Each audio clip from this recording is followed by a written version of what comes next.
KBS 7시 뉴스 함께하고 계십니다. 지금 시각은 7시 26분입니다. 강원특별자치도 제2청사 개청이 이제 다음 주 월요일로 다가왔습니다. 이사 준비도 마무리 단계에 있는데요. 오늘 정가직설에서는 현재 준비 상황과 지역의 분위기 자세히 살펴보겠습니다. 심재범 변호사 그리고 나철성 강원 평화경제연구소장 함께하겠습니다. 어서 오세요. 네, 안녕하십니까. 네.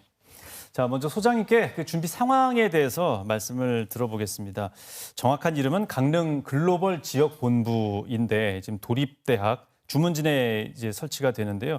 준비 상황이 좀 어떻습니까? 지금 뭐 거의 다 됐어야 될 것 같은데요. 네, 원래는 7월 1일 날 개청하는 걸로 이렇게 준비를 했었는데요. 네. 여러 가지 이제 준비의 기간이 아무래도 짧다 보니까 7월 24일, 그러니까 뭐 한 4일밖에 남지 않은 것 같은데요. 다음 네. 주 월요일 날 역사적인 강원도 2청사가 강릉에 자리한다라고 지금 확인되고 있는데요. 네. 제 2청사 같은 경우는 남다랐던 것들은 뭐냐고 한다면 영동에 실제 강원도 행정기관 같은 경우는 두 곳밖에 없었거든요. 한 곳은 환동해 본부였고 하나는 동해안 자유구역청이었는데 네. 이번에 이전하게 되는 것들이 명칭을 말씀하셨던 것처럼 글로벌 본부의 이름으로 가지고 갔는데요. 3국 316명의 직원들이 이제 출범하는 걸로 이렇게 되어 있는데 눈에 띄는 부분들은 기간에 있어서 해양수산 업무 같은 경우에는 해양수산국을 해서 업무를 이전받게 됐는데요. 이번에 새로 신설되게 되는 것들이 미래산업국이라고 그래가지고 영동 지역에 있어서의 주된 이 수소에너지랄지 아니면 네. 광물자원일지 이러한 부분들을 집중할 수 있는 미래산업국이 별도로 이번에 신설이 됐던 부분들이고 무엇보다도 주목되는 부분들은 강원도가 관광 1번지이지 않습니까? 그런데 관광국이 지금의 본청에 있었는데요. 문화구하고 관광구하고 별도로 떨어지게 되면서 관광국이 강릉으로 넘어간다. 이 청사에 들어선다라고 하는 부분들은 매우 의미 깊은 부분들이기 때문에 네. 향후에 이제는 뭐 새 집이 지어졌다라고 보면 될 것 같은데요. 이거를 어떻게 환동의 본부를 넘어서 전체 북방경제와 제2의 관광을 도약하는데 어떤 전진기지로서 만들 것인가라고 하는 것들이 또 한편으로는 강원 영동 주민들과 도민들에게 주어진 또 하나의 과제인 부분도 있다. 이렇게 좀 말씀드리겠습니다. 예, 지역 분위기도 좀 살펴보겠습니다. 변호사님. 강릉을 비롯한 영동 지역에서는 아무래도 좀 반기는 분위기일 것 같은데 어떻습니까?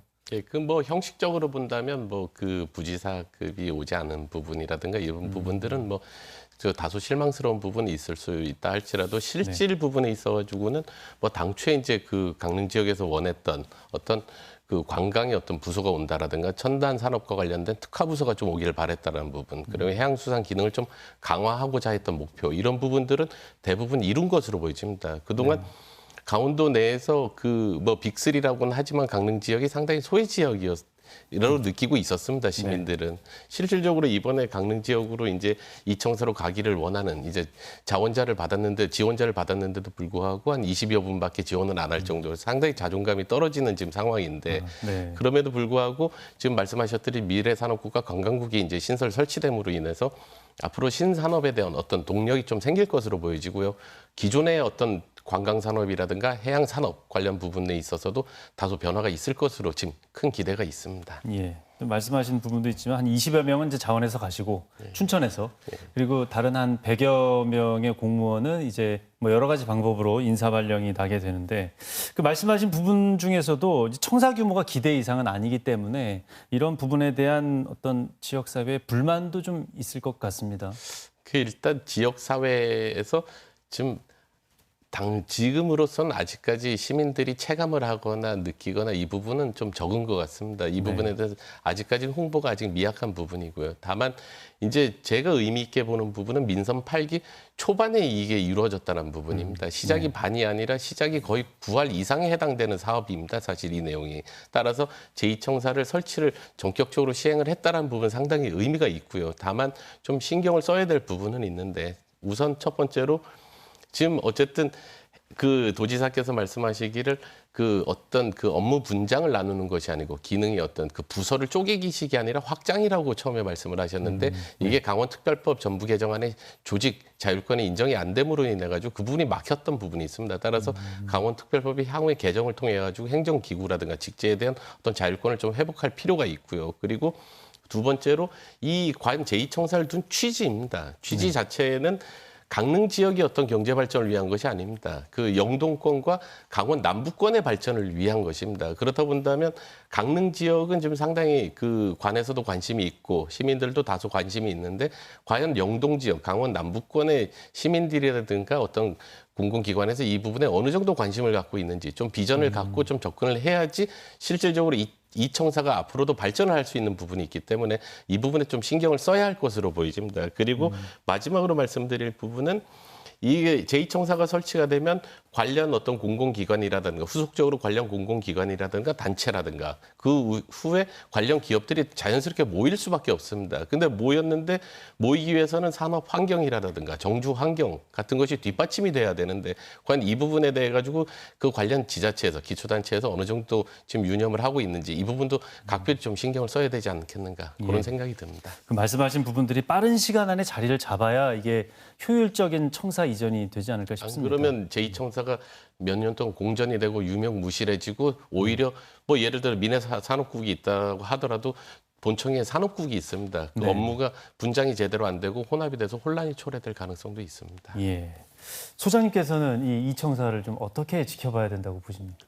아무튼 최근에 그 영동구 보면은 반가운 소식들이 많이 들려오고 있거든요. 특히 천연물 바이오 국가산단 후보지로 선정이 됐던 부분들. 네. 그리고 강릉 같은 경우는 야간 특화 도시로 해가지고 문화공부에서 다시 또 선정이 됐거든요.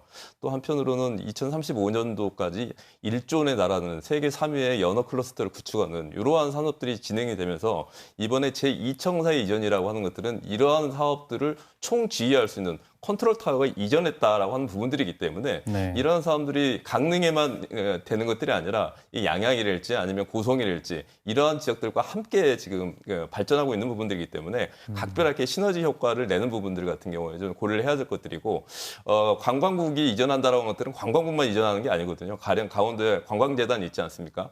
부대 관련된 산하시설 같은 경우도 함께 이전을 할 수 있는 그런 노력들이 필요한 것들인데 아직 보면은 지자체 단위에서는 여기까지 그림을 놓지 네. 못하고 있는 한계점이 보이는 것 같습니다. 도에서는 오히려 단계적 발전을 꾀한다라고 하고 있는데 지자체 차원에서는 구체적인 아직 얼개와 청사진이 나오지 않는 관계로 해가지고 내용들을 더 채워나가는 이런 내실화 작업들이 무엇보다 좀 필요할 걸로 보입니다. 예, 시간이 한 1분 정도밖에 안 남았는데 그럼 제2청사가 어떤 과제의 역할을 급선무로 좀 생각하고 처리를 해야 될지 짧게 말씀 좀 부탁드립니다. 지금 보면 정지 요건이 매우 안 좋은 것 같습니다. 1년에 한 20억씩 들어간다고 하는데요. 3, 4년만 되면 80억이거든요. 네. 시급하게 원주 혁신도시 사례를 봤을 때 공무원들의 머무를 수 있는 정지 요건을 지자체에서 준비하는 게 무엇보다도 당면 과제이지 않을까 싶습니다. 예, 정말 현실적인 얘기입니다. 예, 변호사님 어떻게 보십니까? 그게 실질적인 권한과 역할이 부여가 돼서 컨트롤 타워 역할을 해야 된다는 부분입니다. 그리고 권역별 발전 전략을 세우는 중심적인 역할을 해야 됩니다. 각 지자체의 어떤 개별적인 것이 아니라 권역별로 묶어서 동해안이라든가 강원 남부권 발전을 위한 어떤 중심지 역할을 해야 된다고 보여집니다. 예, 네, 두 분 말씀 잘 들었습니다. 고맙습니다.